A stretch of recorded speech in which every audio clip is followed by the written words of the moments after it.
Hello students, आप सभी का क्लास में स्वागत है। हम बात कर रहे हैं पाश्चात्य प्रतिनिधि राजनीतिक विचारक जॉन लॉक के बारे में।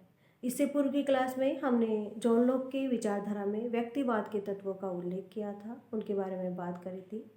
हमने पाया कि उन्होंने जो है व्यक्ति की स्वतंत्रता या व्यक्ति के प्राकृतिक अधिकारों का इतना समर्थन किया था कि उन्होंने एक जगह तो ये भी कहा कि व्यक्ति को सरकार के विरुद्ध क्रांति करने का अधिकार है और सरकार के द्वारा निर्मित कानूनों की जांच करने का अधिकार भी व्यक्ति को है कि व्यक्ति ये देखे कि सरकार के द्वारा निर्मित कानून जो है वो प्राकृतिक कानूनों की कसौटी पर खरे उतरते हैं या नहीं, और यदि ऐसे कानून जो प्राकृतिक अधिकारों की कसौटी पर खरे नहीं उतरते हैं तो उनका जो है उल्लंघन व्यक्ति कर सकता है और सरकार का विद्रोह कर सकता है, सरकार के विरुद्ध क्रांति कर सकता है। तो इस प्रकार के विचारों के परिणाम स्वरूप ये पाया गया कि लोक के संपूर्ण दर्शन का जो केंद्र था वो व्यक्ति था।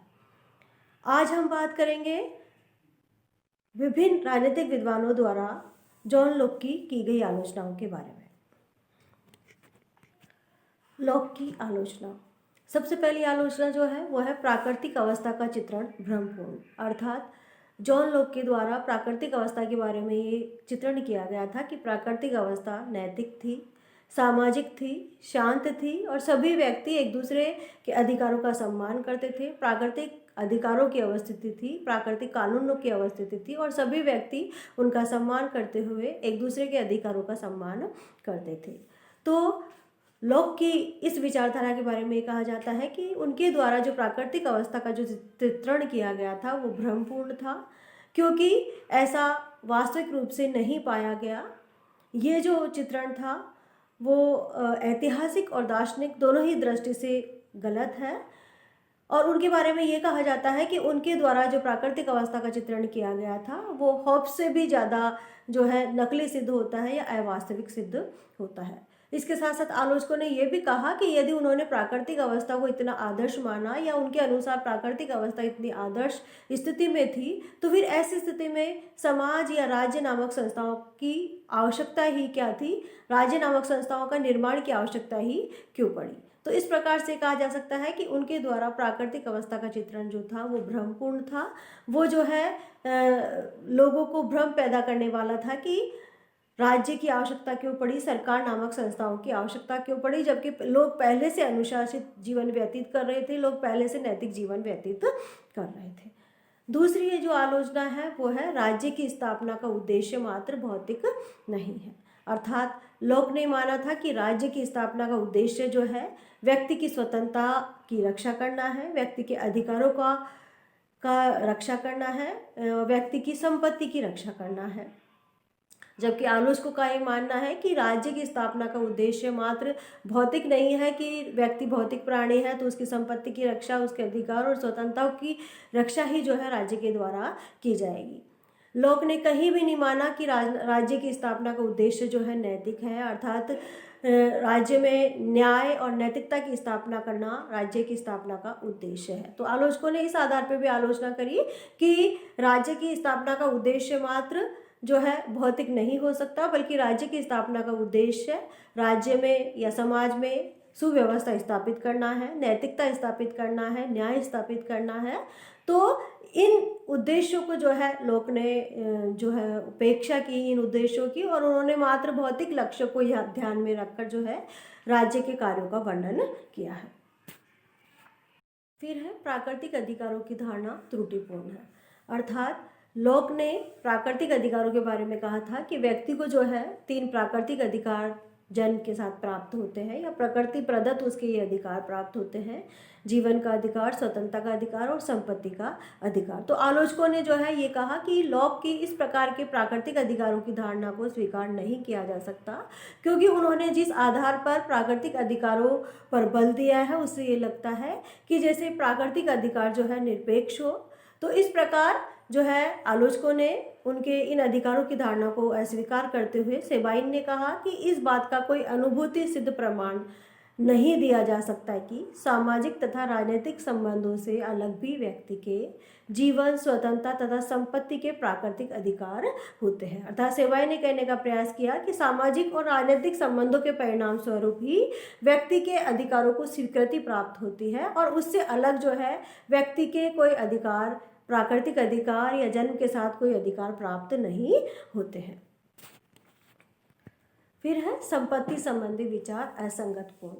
अर्थात आलोचकों ने माना कि लोक के जो संपत्ति संबंधी विचार थे, अर्थात लोक ने कहा था कि सृष्टि ने जो भी दिया है वो सभी व्यक्तियों का समान रूप से है और कोई भी व्यक्ति सृष्टि के साथ श्रम लगाकर किसी चीज़ को प्राप्त करता है तो उसकी व्यक्तिगत संपत्ति हो जाती है। तो इस संदर्भ में आलोचकों का ये कहना है कि उनके संपत्ति संबंधी जो विचार है वो निर्धन व्यक्तियों के जो है हितों पर कुठाराघात करने वाले भी हैं और पोषण करने वाले भी हैं। लेकिन तत्कालीन समय में जो है बड़े भूस्वामियों ने या जमींदारों ने जो है इस प्रकार के विचार का फायदा उठाया और जो है उन्होंने बड़े से बड़े भूभाग पर अपना आधिपत्य स्थापित किया और जो किसान वर्ग था उसको जो है सिर्फ मजदूर वर्ग बनाकर छोड़ दिया और ये कहा कि ये भूमि जो है वो हमारी है क्योंकि हमने इसके साथ श्रम किया है और श्रम के परिणाम स्वरूप ये जो भूमि का बड़ा हिस्सा है ये हमारा हो गया। तो इस प्रकार से जो है समाज में भूस्वामियों या जमींदारियों के द्वारा जो है इस चीज़ का फायदा उठाया गया और इसके परिणाम स्वरूप जो है जो निर्धन वर्ग का व्यक्ति था उसको और अधिक हानि उठानी पड़ी, उसका शोषण होने लगा।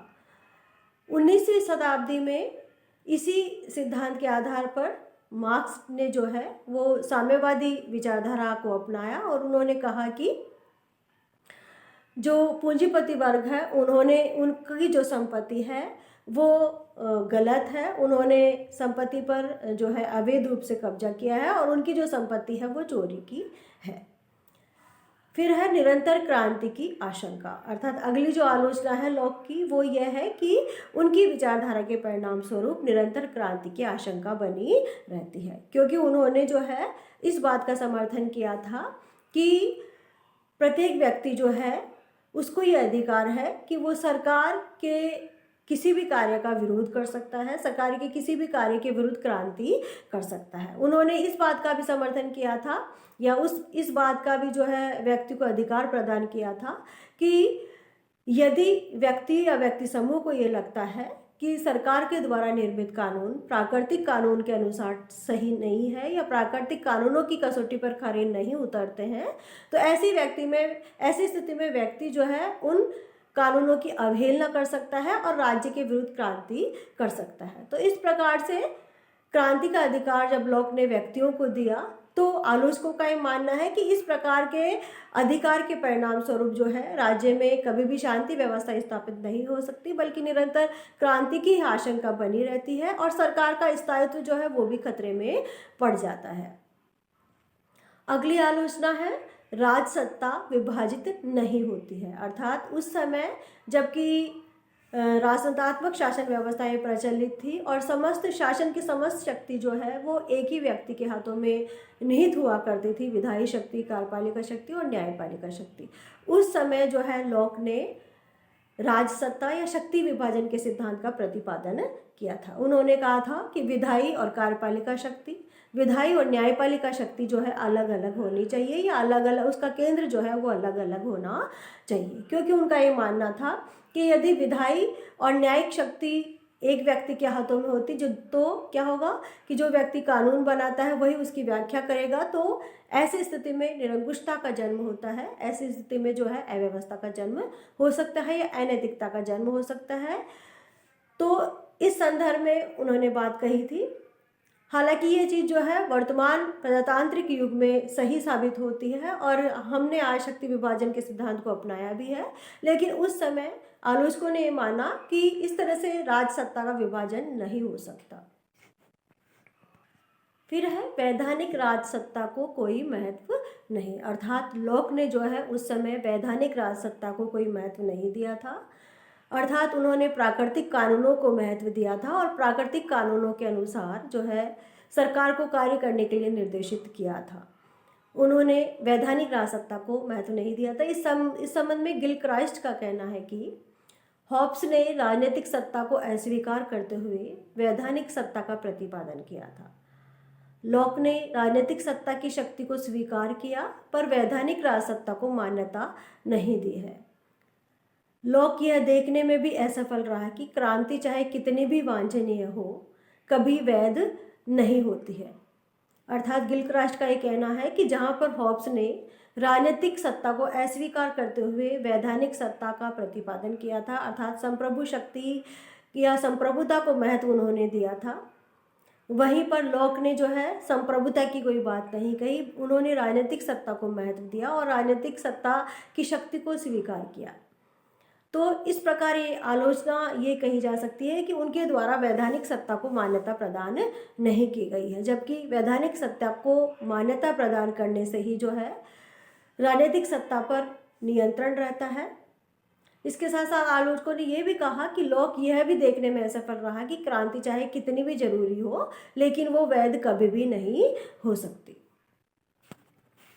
फिर है लॉक प्रभु सत्ता की प्रकृति अथवा स्थिति को स्पष्ट रूप से प्रकट नहीं करता है। अर्थात आलोचकों ने माना कि लॉक ने अपने दर्शन में, अपने विचारधारा में प्रभु सत्ता की प्रकृति अथवा स्थिति को स्पष्ट रूप से व्यक्त नहीं किया है। अर्थात हॉब्स की तरह उन्होंने संप्रभु सत्ता को जो है महत्वपूर्ण नहीं माना है, या संप्रभु जो है उसके आदेशों को ही उन्होंने जो है कानून के रूप में स्वीकार नहीं किया है, या संप्रभु शक्ति को सर्वोच्च शक्ति सिद्ध नहीं किया है, बल्कि लॉक ने जो है कानून बनाने के अधिकार जो है सरकार को प्रदान कर दिए। इसके साथ साथ उन्होंने समाज को भी अधिकार प्रदान कर दिया कि यदि समाज को ये लगता है कि सरकार के द्वारा बनाए हुए कानून जो है सही नहीं है या प्राकृतिक कानूनों के अनुसार नहीं है, तो ऐसी स्थिति में समाज के द्वारा या व्यक्तियों के द्वारा ऐसे कानूनों का विरोध किया जा सकता है।